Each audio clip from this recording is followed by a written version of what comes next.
드림스탁 나우 시간으로 넘어오셨습니다. 이 시간 함께 해주실 분은 멀린 78 대표 이민호 대표님입니다. 대표님 안녕하세요. 안녕하세요.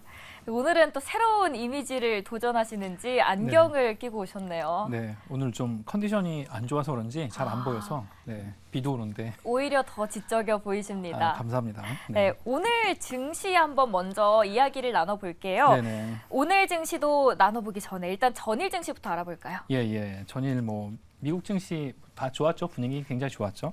FOMC 결과 예상과 전혀 다르지 않았어요. 그러니까 이거 이번에 금리 동결할 거라는 거를 사실 모르는 분은 거의 없었다고 보고 이번에 동결하고 다음번에도 거의 동결하지 않을까 이렇게 시장에서 기대를 했었는데 이게 그대로 유지가 된 그런 부분이 좀 있고요. 그리고 또 이제 FOMC가 끝나고 나서 파월 의장이 연설을 했는데 그 부분도 사실 이제 시장에 좋게 반영이 됐습니다. 그래서 큰 폭으로 상승하는 모습을 보였었는데 지정학적인 어떤 악재나 그리고 또 고용 지표 이런 것들도 사전적으로 봤을 때 주중에 나왔던 그 앞에 나왔던 발표들이 시장에 좋게 영향을 계속 미치는 그런 모습을 보였습니다. 그래서 S&P 1.89% 거의 2% 가까이 올랐고 다우존스도 1.7% 그리고 나스닥도 1.7% 올라서 아주 모처럼 만에 굉장히 그 3대 지수 모두 급등하는 그런 모습을 좀 보였고 그리고 또 이 금리 인상 사이클이 이제 종료가 되는 거 아닌가 이런 기대감이 충족이 되는 그런 모습입니다. 근데 거기다 또 이제 우크라이나와 러시아에 있었던 문제 그리고 이스라엘의 어떤 지정학적 그런 문제가 확정이 되는 거 아니냐 이런 것도 사실 이제 어떻게 보면 확정되는 그런 모습에서 우려를 상당히 덜어낸 그런 거기 때문에 여름부터 지금 계속 우울한 그런 분위기였던 게 이제 어떻게 보면 매크로 환경에서 상당히 걷어졌다 이렇게 좀 볼 수가 있겠습니다. 네, 전일 증시 알아봤습니다. 제가 입은 오늘의 의상처럼 빨간 증시가 계속해서 펼쳐지고 있습니다. 네. 오늘도 좀 기대를 해볼 수 있을까 하는데요. 네. 오늘 프리마켓 장에서도 3대 지수 소폭 오르면서 상승을 해주고 있었고요. 네. 지표가 나왔습니다. 미국의 신규 고용이 15만 개 이상으로 나오면서 예상치를 하회했는데 그러면 미국 고용 시장 이제 조금씩 식어가는 거 아니야라는 희망 섞인 힌트들이 나오고 있는 것 같습니다. 네, 그렇죠. 이번 주 중에 발표했던 다른 민간 부분에서 이제 사전적 발표도 이렇게 나왔었는데 지금 예상했던 게 18만 건 증가였고 지난달엔 29만 건이었는데 이번에 15만 건이니까 상당히 많이 줄어들었다고 볼 수가 있겠죠. 그리고 또 실업률 같은 경우도 3.9%가 됐으니까 이거 3.8에서 3.9로 넘어왔으니까 이것도 굉장히 증가 0.1이니까 하지만 이게 그럼에도 경기 자체가 막 둔화하거나 침체로 바로 가는 경로가 아니라는 게 1960년대 후반 그 이후로 지금까지 2년 연속 4% 밑으로 이렇게 내려온 거는 처음이에요. 그러니까 굉장히 호경기를 지금 가고 있는데 거기다가 이제 인플레이션도 잡히고 있는 모습. 그러니까 어저께 파월 의장이 얘기했던 게 그대로 반영되고 있는 그런 모습인데 거기다가 지금 이런 어떤 이 레이버 마켓, 그러니까 이제 고용 시장은 씻고 있는 게 분명하지만 그럼에도 불구하고 34개월 연속 일자리 수는 증가하는 그런 모습을 보이고 있습니다. 근데 여기서 우리가 하나 참고를 해야 될 게 지난달에 우리가 18만 건 이제 시장에서 예상하기는 18만 건 정도 늘어날 거라고 봤는데 15만 건이었잖아요. 근데 여기서 하나 참고해야 될 건 지난달에 전미 이제 자동차 노조에서 파업을 해서 3대 자동차 제조사랑 이 파업에 대해서 이제 협의를 하기 전까지 사실상은 여기서는 이제 이 인력들이 빠져 있는 상태가 되기 때문에 이걸 고려하게 되면 이거는 약간 좀 조정을 해야 되는 그런 부분이 있다는 거 이런 걸 좀 감안을 해야 될 것 같고요. 특히 이제 일자리 시장이 뜨거운 게 문제가 됐던 거는 일자리가 뜨거우면 당연히 이제 사람 구하기 어려우니까 돈을 많이 줘야 되잖아요. 그러니까 아무래도 기본적으로는 우리 박지원 앵커님만큼 돈을 맞춰주지 않으면 아무도 안 온다고 하니까 이렇게 사람 구하기 어려운 시장이 임금 상승을 이끄니까 결국은 임금 상승이 인플레이션을 못 잡게 된다 이런 걱정을 했었는데 평균 시간당 임금도 같이 발표가 됐는데 전월 대비해서 0.2% 상승했어요. 그러니까 그 전전월부터는 0.4, 0.3 왔다 갔다 하고 또 이번에도 0.3% 인상할 거라고 봤는데 0.2%만 인상이 됐으니까 이게 전반적으로 확실하게 고용시장의 과열은 식어가고 있다. 이런 사인으로 봐도 된다. 이렇게 좀 볼 수가 있겠죠.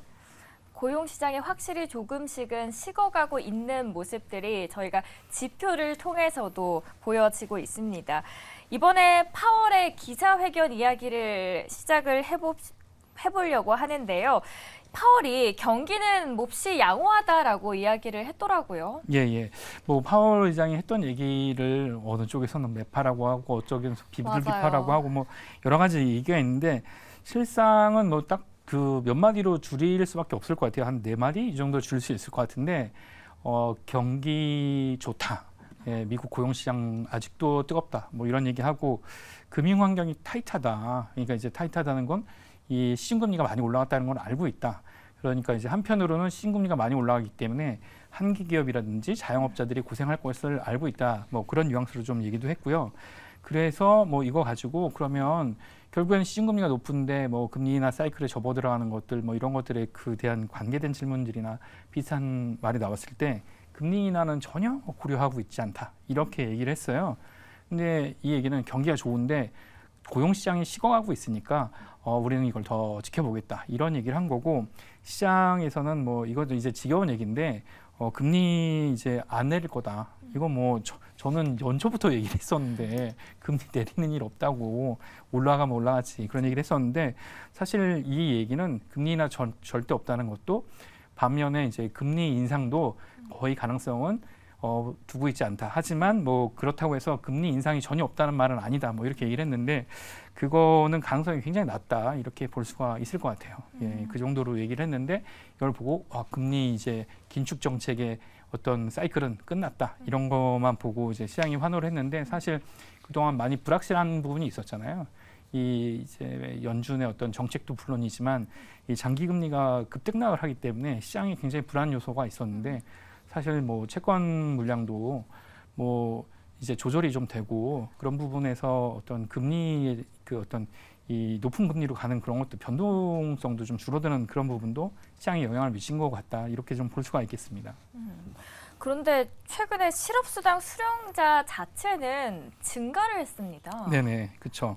이게 실업수당이 신규 실업수당 청구 건수 말고 이제 누적된 그 실업수당 청구 건수를 봐야 되는데 이게 이제 고용시장이 냉각되고 있는 여러 가지 그 지표 중에 하나로 누적된, 그러니까 지속된 실업수당 청구 건수를 봐야 되는데 이게 182만 명이니까 6주 연속 이렇게 늘어나고 있는 그런 모습이에요. 그러니까 그렇게 된다 그러면 사실상 이게 다른 면에서 보면 신규 일자리 수가 늘어난 거 말고 한쪽에서는 고용에서 탈락한 실업자들이 아직도 일자리로 돌아오지 못하는 그런 부분이 좀 상당히 남아있다.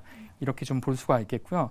그리고 이게 어떻게 보면 이제 6주 연속 늘었는데 지금 이 숫자는 4월 이후 최고 수준인데 그때 4월 이전에 뭐가 있었냐면 잘 아시다시피 이제 은행 위기가 있었잖아요. 지역은행에 대형 지역은행 위기가 있었을 때 그때 엄청난 감원하고 그러면서 뭐 실업자가 좀 많이 늘었었는데 그 이후로 지금 계속 늘어나는 처음 보이는 그런 추세니까 이게 결과적으로는 사람 못 구해서 날린 게 아니고 이제 사람을 뽑는 거 그런 부분이 좀 조절이 되고 있다. 이렇게 볼 수가 있겠죠. 네. 이번 주는 첫 번째로는 FOMC가 있었고 그리고 두 번째로는 이제 실적입니다. 실적하면 네. 어제 장이 끝나고 발표된 애플이 정말 핫했어요. 그렇죠. 많은 분들이 애플 실적 어떻게 나올까 궁금해하면서도 실망스럽게 나올 것 같아요라고 네. 좀 불안해하시는 분들도 굉장히 많았거든요. 네. 애플 실적 어떻게 나왔습니까? 네, 애플 실적 표로 이렇게 정리된 거 가져왔는데 보시면 아시겠지만 실제 예측치보다는 거의 다 높은 그런 모습을 보였습니다. 뭐 매출 같은 경우는 그 895억 달러, 그 예상치 893억 불보다는 더 높은 모습을 보였고요. 주당 손익도 예상보다 더 높은 모습을 좀 보였습니다. 근데 걱정했던 부분이 이제 그 새로 나온 그 이제 티타늄으로 된 그 애플 아이폰 15였는데 그거 부분에서 아이폰 부분에서 어떤 매출이 뭐 늘고 있지 않다. 뭐 이게 이제 공급 차질이다. 뭐 이런 얘기가 좀 나왔는데요. 여기서 보면 이제 그 제품별로의 어떤 매출 부분에 차지하는 부분이 제일 중요한데 PC 같은 경우는 좀 줄어드는 모습 그것도 보였고 그리고 아이패드도 상당히 그 이제 예상치보다는 약간 높았지만 그렇게 신장 그 매출이 늘어나는 그런 모습은 그렇게 보이진 않았어요. 약간 더 높은 모습을 보였고 대신에 이제 걱정스러운 부분이 웨어러블 기기인데 그 부분은 이제 많이 줄어들고 있는 거 아닌가 추세상 그런 생각을 좀 하게 보이는 그런 모습을 좀 나왔는데 반면에 어떤 게 좀 있냐면 그 서비스 부분에서의 어떤 그 매출이 늘어나는 모습을 좀 보였어요. 그리고 이거 어떻게 보면 이제 제품군이 아이폰과 뭐 컴퓨터, 그 이제 맥북 그리고 뭐 이제 웨어러블 기기 요 정도에 머무는 것 같은데도 불구하고 서비스 부분에서의 어떤 매출이 늘어나면서 이제 그 상쇄하는 그런 모습을 좀 보여줬는데 여기서 하나 좀 주목해야 될 게 작년 대비해서 뭐 이렇게 매출은 늘어났다 이렇게 볼 수가 있겠어요. 근데 작년에 무슨 일이 있었냐면 그 장저우에 그 사람들 이제 중국에서도 시위를 한다. 그런 거 기억하시는지 모르겠어요. 그 막 사람들이 공장 노동자들이 막 펜스 무너뜨리고 뭐 먹을 것도 안 두고 그래서 도망가고 막 그런 일이 있었잖아요. 그런 거의 영향으로 전년 대비해서 이 표를 보시면 차이가 좀 있는 거 아닌가 이렇게 좀 볼 수가 있을 것 같고요. 그 영향이 아닌가 싶을 것 같고 그리고 또 이 다른 부분에서 여기서 이제 각각 제품군별로 어떻게 차이가 좀 보이는지를 볼 수가 있는데 가장 절대적으로 차지하는 건 역시 아이폰입니다. 아이폰이 네. 어떻게 성장하냐에 따라서 특히 이제 4분기가 제일 중요한데 9월 달에 나와서 뭐 9월, 10월, 11월 이렇게 막 계속 이제 제품이 발표될 텐데 사실은 이제 그 내년 그 1월 달에 발표되는 요 실적이 가장 중요할 것 같은데 지금 봤을 때는 아이폰이 지금 원하는 그 수요만큼을 공급하는 게 지금 문제가 아닐까 이런 생각이 좀 들고 있어요. 그럼에도 불구하고 매출은 되게 견조하다. 대신에 다른 부분, 뭐 아이패드나 아니면 웨어러블 뭐 이쪽에서의 매출이 그만큼 나오지 않고 있기 때문에 성장세가 더 이렇게 예전같이 기대하는 것만큼 높아지지 않는 건 아닐까 이런 우려가 좀 있어서 가이던스는 상당히 평범하게 나왔다 이렇게 보고 있고 평범한 가이던스 이제 리포트를 제가 3개를 봤는데 뭐라고 나왔냐면 하나는 평범한 가이던스를 내놨다고 하고 두 군데서는 우려스러운 가이던스를 내놨다는 거예요. 예, 근데 우려스러운 가이던스라는 게 뭐 전년 대비해서 안 늘었다, 뭐 전분기 대비해서 안 늘었다가 아니고 이게 이만큼의 밸류를 주려면 계속 성장하는 그 추세를 보여야 되는데 그 가이던스는 그만큼 나타나지 않고 그냥 뭐 전분기 대비 약간 양호하게 성장하는 모습, 예, 그렇게 나왔다고 해서 이제 아이폰의 성장세가, 그러니까 애플의 성장세가 약간 둔화되는 거 아니냐 이런 우려가 좀 나왔는데. 사실상 뭐 애플 같은 경우는 현금 보유가 너무 많기 때문에 그 부분을 우려할 부분은 아니고요. 지금 이제 그 시장에서 원하는 그 아이템, 뭐 아이폰과 아니면 다른 서비스를 어떻게 공급하냐가 다음 분기의 어떤 실적을 좀 결정할 수 있을 것 같고요. 오히려 요즘에 근래 이제 이것도 아이폰도 그러니까 애플도 마찬가지로 다른 종목들과 마찬가지로 상당히 이제 이렇게 하락하는 모습을 좀 보였었는데 아직도 현금이 있으신 분이라면 고점에 물리신 시청자분들이 아니시라면 네. 조금 뭐 관심을 가지시는 것도 나쁘진 않을 거라고 봅니다. 오히려 이 시점에서 내려왔을 때 더 네. 들어가는 게 좋다. 네네. 왜냐면 저는 최근에 한 3개월 새 애플이 한 마이너스 2% 정도 빠졌는데 네네. 그게 굉장히 그냥 마이너스 2% 그렇게 많이 빠진 거 아닌데라고 네네. 보시는 시각도 네. 있으실 수 있겠지만 이게 굉장히 이례적이래요. 왜냐면은 한 최근에 3개월이 AI 뭐 컨퍼런스나 실적 발표가 있을 때는 항상 상승을 해왔는데 네. 이때 빠졌으면은 네. 탄탄했을 때 빠진 거면은 진짜 이거 빠지는 거 아니야라고 네. 네. 하면서 비관적으로 전망을 했었는데 네. 오히려 이렇게 빠졌을 그쵸. 때 더 매수하는 게 낫다. 예, 그 이제 여기 뭐 여러 가지 뭐 제가 시간이 나중에 이제 남으면 뭐 말씀드리려고 준비한 또 자료들이 있었는데 그거를 뭐 아마 다 시간이 모자라서 못할 것 같은데 애플에서 만든 그 M1 그러니까 M1 웬투 칩 있잖아요. 네. 지금 이제 그 우리 박지원 앵커님이 쓰시는 노트북 M2입니다. 예, M2 예, 좋은 역시 고소득자는 좋은 걸 쓰시네요. 예, 근데 이제 M3 칩 같은 경우가 어떤 성능을 보이고 있냐, 뭐 제가 그 어떤 리포트를 하나 봤는데 그게 인텔 CPU와 엔비디아 GPU를 합한 것보다 더 높은 퍼포먼스를 M3 칩 하나가 더 낸다. 이런 데이터에 대한 리포트가 있었어요. 그러니까 그걸 보면 이게 만약에 그렇게 대량 생산이 되면서 가격 경쟁력이 있다고 된다면 이게 이 자체가 뭐 향후에도 경쟁력이 없는 게 아니고 정체 상태의 매출 성장을 보이지만 결과적으로는 시장은 지금 전 세계 휴대폰 시장은 애플하고 삼성의 양자 대결에서 애플, 삼성하고 작은 이제 중소업체들이 있는 상태잖아요. 근데 이제 이 상태가 다른 시장으로도 전이가 될 수 있을 가능성이 좀 있어 보이는 그런 상태입니다. 그래서 이런 것들의 추이를 보시면서 매수하시는 것도 예, 괜찮을 것 같은데 사실 뭐 이 고점은 누가 알겠어요. 근데 이제 그쵸. 실적 같은 경우는 이번 분기보다는 다음 분기가 더 좋게 나오는 게 일반적이기 때문에 그런 거를 잠깐 보셔도 괜찮지 않을까 이렇게 좀 생각을 해봅니다. 이번 실적에서는 사실 이 M3라는 게 반영이 안 됐었는데 네. 그래서 애플이 사실 실적 발표하기 전에 M3에 관해서 올렸었잖아요. 네. 우리 이런 M3 칩 공개를 했었는데 네. 그런 내면적인 네. 비하인드 스토리가 있다라는 가치를 네. 반영하고 있을 수도 있겠다라는 네. 측면에서는 굉장히 매력적인 네. 시기일 수도 있겠네요. 예, 그렇죠. 저희 디즈니 이슈도 있다고 들었는데 최근에 네. 스트리밍 서비스 훌루 인수를 합의를 했다고. 33억 불에 인수한다고 했는데 훌루는 그 한국에서 보시는 분이 별로 없잖아요. 그러니까 뭐 훌루는 저도 잘 모릅니다. 저는 이제 우리나라에 들어온 OTT는 전부 다 보기 때문에 제가 올해 가기 전에 끊을 생각이에요. 그 하나도 안 남기고 다 끊을까 뭐 왓챠부터 시작해서 뭐 티빙까지. 뭐 왓챠 티빙, 뭐 디즈니, 넷플릭스 안 보는 게 없어갖고 지금 이거 너무 많이 보는데 뭐 외신도 마찬가지입니다. 그 뉴욕 타임즈, 워싱턴 포스트 뭐 이게 너무 많이 보고 있어갖고 이거 좀 그런데 이게 이제 훌루를 합병하면서 사실 이제 이 디즈니가 이 OTT 시장에서 경쟁력을 이렇게 많이 갖지 못했는데 훌루를 합병한다고 해서 그만큼 경쟁력을 회복할 것인가 좀 미지수입니다. 근데 일단 그 어느 정도 그 가입자 수가 늘지 않으면서 또 가입자 수가 줄지 않는 걸 확인하고 나서 그리고 나서 했던 게 지금 그 계정 공유 금지하는 거하고 지금 또 그 이제 월구독료를 올린다고 하는데 아마 이 디즈니 파크에서 디즈니랜드에서 나는 적자를 메꾸려고 하는 거 아닌가 싶기도 한데 사실 이제 디즈니가 그렇게 하는 거는 넷플릭스가 처음에 시장을 뭐 늘려가던 그런 전략이랑 좀 비슷한 것 같아요. 그러니까 이런 여러 가지 OTT 업체들이 이제 합병되는 과정 중에 하나인 것 같고요. 그게 시장 자체에 영향이 있는지는 아마 다다음 분기 정도쯤 봐야 확인을 할 수 있지 않을까 그렇게 좀 생각을 해볼 수 있겠습니다.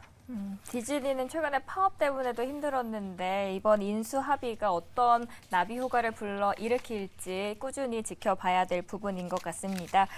메타 이야기로 넘어와 보겠습니다. 메타 네. 언제까지 네. 난항을 겪어야 될까요? 네, 메타 같은 경우는 저는 메타 같은 경우는 상당히 어려운 점이 있어요. 그게 메타가 지금 돈을 버는 거는 뭐 그 릴스 네. 이제 그런 그 숏 플랫폼 이런 거에서 어떻게 보면 이제 사용자를 많이 머물게 하고 돈을 벌고 있는데 거기 이제 유럽에서는 그 사용자가 어떤 활동을 하는지 어떤 계정에 들어가서 뭘 보는지를 가지고 광고 활동하는 걸 제한하겠다고 이제 나왔으니까 아마 다음 분기나 다다음 분기에 그게 이제 법안으로 반영이 되면 내년도 실적에 영향을 미치겠죠. 그러면 이제 우리는 그걸 보고 더 먼저 이제 주식에 반영을 하게 될 텐데 메타가 그래도 실적이 나는 부분은 뭐 저희 마크 주커버거가 10몇 조씩 그 이제 가상 그거에서 까먹고 있는 메타랩에서 까먹고 있는 것들을 다른 광고 부분에서 이제 커버를 하고 있더라도 광고 부분의 매출이 증가하지 않는다면 메타가 올해 이 AI로 인해서 굉장히 많은 그 상승을 기록했잖아요. 그렇죠. 예. 그거를 다시 되돌리거나 아니면 거기서 상승해서 더 따라가지 못하는 이슈가 생길 것 같아요. 왜냐하면 이제 이익이 더 성장하지 못하는 모습을 보일 수가 있기 때문에 내재 가치와 별개로 그래서 그 부분이 약간 더 걱정이 좀 된다고 볼 수가 있겠습니다. 메타가 그 메타버스 쪽으로 아직 실질적인 숫자가 찍히지 않음에도 불구하고 메타버스에 왜 이렇게 투자를 하는 거예요? 그게 이제 거버넌스 문제인 것 같은데요. 메타라는 사명을 페이스북에서 메타라고 사명을 바꾼 것도 마크 주커버거가 바꿨잖아요. 맞죠. 예, 마크 주커버거는 그 세상 사람들이 자기를 왜 특이하다고 얘기하는지 모르겠다라고 얘기할 정도로 어떻게 보면 이제 공감과는 약간 괴리가 좀 된 부분이 좀 있는 것 같은데 그 작년 초부터 뭐 메타 플랫폼이 이제 미래다. 사람들은 실제보다는 메타 가상현실에서 살게 될 것이다. 뭐 이렇게 얘기를 했었는데 사실 저는 그렇게 생각하지 않습니다. 네. 그거 마크 저커버거가 이 방송을 보고 있으면 그만하셨으면 좋겠고요. 본연의 그걸로 좀 가는 게 좋지 않을까 그런 생각을 좀 해봅니다. 네. 메타버스의 꿈은 어디까지 펼쳐질지 한번 지켜보도록 하겠습니다. 마지막으로 테슬라 이슈도 한번 봐야 될 것 같아요. 네. 테슬라 어떻게 지금 되고 있을까요? 많은 분들이 실적 발표 이후에 좀 계속 2, 3일 빠져가지고 걱정하시다가 어제는 또 반등을 해줬습니다. 예, 테슬라가 이제 계속 테슬라는 그 중국에서 매출이 증가하는 추세였다가 중국에서 처음으로 사실 처음인지는 모르겠어요. 그러니까 매출이 2.6% 감소했다고 하는데 이게 지금 이제 전 세계에서 돈을 벌고 있는 전기차 회사는 딱 두 군데잖아요. 예, 테슬라하고 중국의 어디죠? 비아디. 아, 예, 이렇게 두 군데만 돈을 벌고 있는데 비아디가 너무 성장세가 빠르기 때문에 사실 그게 이제 중국은 사기업이라고 하지만 이거 100% 사기업인지는 사실 잘 모르겠습니다. 근데 이게 100% 이제 순수하게 전기차를 사겠다 이런 그 구매자들은 거의 이제 그런 수요자들에게는 보급이 많이 보급이 된 상태로 볼 수가 있을 것 같아요. 시장 포화라기보다는 시장이 성숙의 초입 단계 이 정도에 들어온 것 같아서 여기서부터는 뭐 부가가치의 싸움, 그러니까 이제 예전에 반도체, 메모리 시장에서의 치킨 어떤 그런 경쟁, 치킨 게임을 하는 것 같은 그런 이제 이익 경쟁이 들어갈 것 같은데 일단 여기서 매출이 늘지 않았다는 거는 여기서부터 이제 실제 진짜 그 기업의 본연의 가치를 갖게 되는 것 같아요. 물론 완성차로서의 가치도 있지만 테슬라는 뭐 인공지능을 개발했는데 그게 훨씬 더 좋다는 얘기를 일론 머스크가 해서 물어보진 못했지만 뭐 그런 얘기까지 하고 그래서 여기서부터 실제 실적 그 가치가 나올 것 같고요. 일단 테슬라 실적이 많이 내려갔는데 저는 뭐 진짜 돈 버는 기업은 뭐 두 개의 기업이니까 어떤 회사도 전기차를 팔아서 수익을 내고 있지는 못하거든요. 그러니까 지금 많이 빠졌을 때 사는 것보다는 관심을 좀 가지시는 게 좋을 것 같고요. 작년이랑 거의 비슷한 주가인데 실적이 여기서부터 막 개선이 되는 모습은 나오지는 않을 것 같아요. 단지 다른 경쟁자들이 이제 쓰러져가는 모습 속에 테슬라의 가치가 살아있게 되는 그런 모습이 나올 것 같고요. 거기서부터 관심을 좀 가지시면 좋지 않을까 이런 생각을 좀 해봅니다. 다른 업체들의 흐름과 함께 테슬라의 위치가 어디에 설지 지켜보시면 좋을 것 같아요. 우리 국장 흐름 네. 어땠습니까? 국장도 뭐 미국과 함께 굉장히 좋은 흐름을 보였는데 네. 코스피 코스피 같은 경우는 외국인, 뭐 개인, 기관 모두 개인만 굉장히 매도를 많이 했고 외국인과 기관은 좀 매수를 하면서 상승하는 좀 모습을 보였고 그리고 코스닥 같은 경우도 상승하는 모습을 보였는데 둘 다 21선 에 근접하는 그런 모습을 보였습니다. 2,400선을 뚫었으면 좋겠는데 그렇지는 못했고요. 거기에 근접하는 모습을 보였는데 사실상 우리나라는 이제 해외 약재는 다 반영하고 호재는 잘 반영하지 않는 그런 모습인데 일종의 불확실성은 하나 좀 사라졌다 이렇게 좀 볼 수 있겠고요. 미국 긴축은 좀 끝났으니까 그리고 이제 걱정되는 부분은 5%가 훨씬 넘어서 6%에서 7%갈 거라는 그런 비관적인 그 장기금리 얘기가 나왔었는데 그거는 사실 좀 어렵게 된 것 같아요. 그렇게 된다 그러면 미국 국내뿐만 아니고 유럽도 마찬가지고 미국에 있는 제가 뭐 자료 준비해서 말씀 좀 드렸으면 좋겠는데 그 부분도 좀 문제가 크게 생길 것 같아요. 그래서 코스피 같은 경우는 2,368, 뭐 코스닥 같은 경우는 782로 마감을 했는데 이게 전반적으로 그 대형주 같은 경우는 어제까지 오르고 오늘 좀 약간 숨고르기를 했는데 여기서 좀 긍정적인 부분이 지금 우리나라 수출입 실적이 상당히 좋아졌고요. 수출 기업들이 그 실적이 반등하는 모습을 보였고 또 디램 가격도 바닥을 찍었다는 게 확인이 됐어요. 그러니까 앵커님 잘 아시겠죠. 이제 이미 뭐 다른 방송에서 말씀하셔서 이게 완전히 확인이 됐기 때문에 이제 디램 재고 가격에 대해서 내고를 하는 시점이 좀 오고 있는 것 같아요. 이게 실적으로 반영될 때까지는 약간 시간이 걸리겠지만 지금부터 장비 업체와 그리고 이제 메이저 업체인 이제 삼성전자랑 하이닉스가 외국인 매물이 나오거나 환율 문제 때문에 이런 게 나올 때마다 관심을 좀 가지시는 타이밍이 돌아왔다 이렇게 좀 볼 수가 있겠습니다. 그럼 구체적으로 들어가 볼게요. 어떤 투자 전략을 우리 시청자분들은 세우는 게 좋을까요? 네, 일단 지금 봤을 때 이제 시장을 흔드는 여러 가지 요인은 뭐 누가 알겠습니까? 그쵸. 뭐 보니까 삼성전자도 믿었던 뭐 협력사가 뭐 저기를 빼돌렸다. 뭐 그런 얘기도 나오고 이제 내후년부터 이제 양산에 들어가기로 했던 KF21이 뭐 키다에서 그거 만들면 안 된다고 얘기해갖고 양산 물량이 대폭 축소되는 그런 일이 생길 정도로 뭐 외부적인 일이 생기고 있는데요. 지금 이제 금리가 뭐 지금 5% 캡이라는 걸 확인했으니까 이게 어떤 특별한 이벤트에 의해서 넘어가지 않는 한 이 언저리에서 머물면서 지수도 약간 그 어떤 미국도 그 국내도 박스권에 갇힐 것 같아요. 대신에 그 기업의 실적에 따라서 업종별 그리고 또 기업의 특징은 굉장히 큰 차이가 날 것 같은 그런 모습을 좀 보이고 있고요. 뭐 대표적으로 제가 그 지금 가져온 것 중에 하나가 여기 보시면 이 이제 그 일라이릴리하고 노보노믹스의 그 차트를 하나 가져왔어요. 이게 뭐 다 아시겠지만 실적 너무 좋았죠. 예, 실적이 너무 좋고 그리고 앞으로 이제 향후의 그래프가 어떻게 될 건지 이것도 한번 추정해 볼 수 있는 그런 모습인데 이거 이제 앵커님은 전혀 이해를 못 하시겠지만 이게 저같이 필요한 사람들이 있습니다. 이게 살 저도 빼는데. 너무 필요합니다. 아 그래요? 네. 저는 이거 하루에 뭐 두세 번씩 맞아야 될 것 같은데 앉아 있는 게 힘이 들 정도로 살이 쪄갖고 근데 이런 기업 같은 경우는 지금 이제 그 FDA에서의 승인의 범위가 계속 넓어지면서 그냥 단순 뭐 어떻게 보면 당뇨에서 비만에서 다른 여러 가지 성인 질환이나 뭐 이런 내분비 질환까지 계속 효과가 있다는 게 검증이 되면서 미국의 뭐 30-40% 이상이 비만 환자라고 하는데 거기까지 넓어지면 그 건강보험, 의료보험 혜택까지 드러나게 되면 이 코로나 때 매출이 급격하게 늘어난 이 이제 제약회사처럼 여기도 좋은 실적을 기대할 수 있을 것 같습니다. 그러니까 이렇게 개별 기업의 이런 이슈가 있는 기업들에 대해서 좀 집중을 하시는 그런 타이밍이 왔을 것 같고요.